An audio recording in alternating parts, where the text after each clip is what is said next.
Music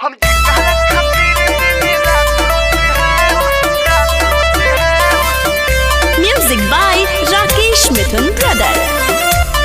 Presented by Bidesi Lal Entertainment.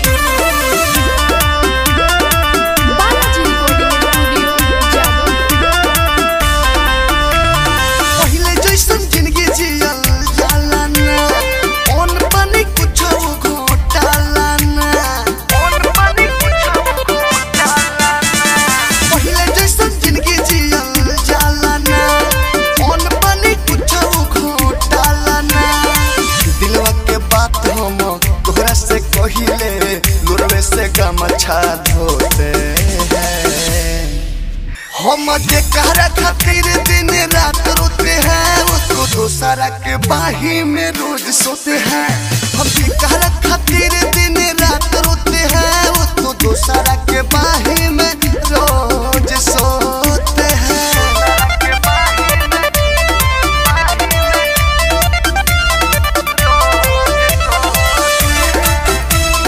Presented by Bidesi Lal Entertainment. Balaji Recording Studio, Jabalpur.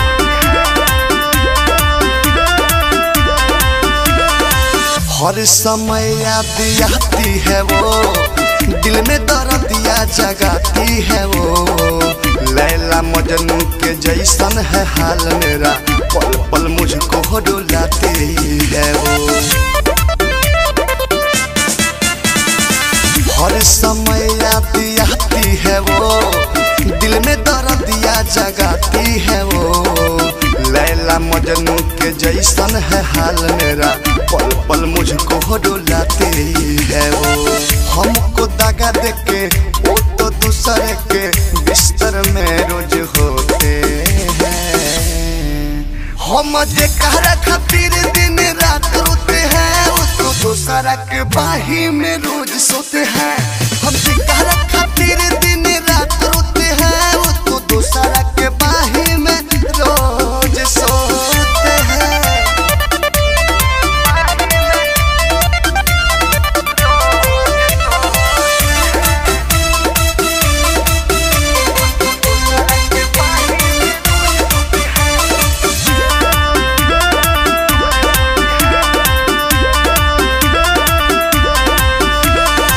करे के चले गई हमको दीवाना पागल कहता जमाना है अब किसी से हम दिल ना लगाएंगे नाम भी उसका मिटाना है। करे के चले गई हमको दीवाना पागल कहता जमाना है अब किसी से हम दिल ना लगाएंगे नाम भी उसका मिटाना है। दुर्गेश बेदौरा दीदी देसी लाल यादव के छाती पको दो बोते हैं। हम जेकरा खातिर दिन रात रोते हैं उसको दूसरा के बाही में रोज सोते हैं। हम जेकरा खातिर दिन रात रोते हैं उसको दूसरा के बाही में रोज सोते हैं। Balaji Recording Studio, Jabalpur.